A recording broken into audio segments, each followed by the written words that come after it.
was a patch of land behind the church in Eustaga where nothing grew. It was a nearly perfect circle, approximately 4 yards in diameter. The green grass grew in thick all around the church and throughout the cemetery to the side of it, but not within the circle. The circle remained a spot of bare earth. The residents of the town barely registered the oddness of the circle at all. When I asked about it, the pastor gave only a single sentence of explanation.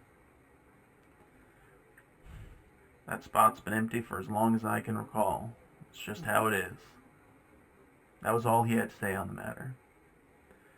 Pastor Andrew Mason's demeanor was stern, but not cruel. He was a good man, I think. He's one of the people of that town I still remember fairly well. A woman named Amy ran the bakery in town. Amy was in her mid-30s. She always wore a faded tie-dye shirt and blue jeans. Her blonde hair was tied up into a ponytail.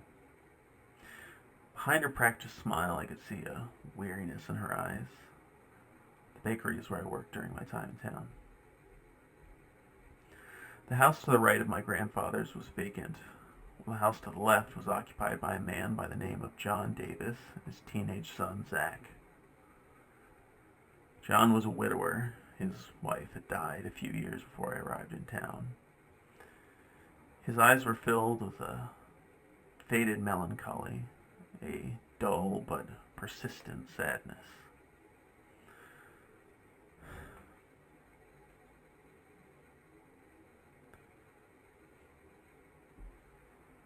My grandfather was, well, I don't know how he was, truth be told.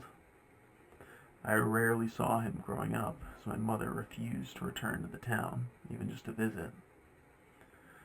When my grandfather's health began to fail, I was the one who volunteered to assist. Mom still refused to go to Eustaga, while my grandfather refused to leave. My brother was still in college.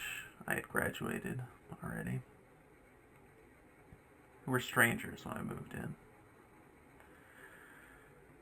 My grandfather rarely talked, so I learned about him through clues left behind.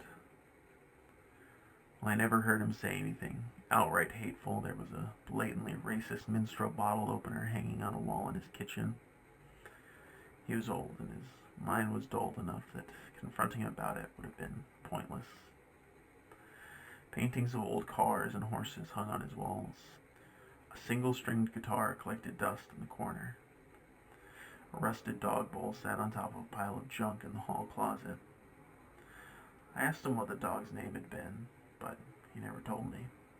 He never told me anything about himself.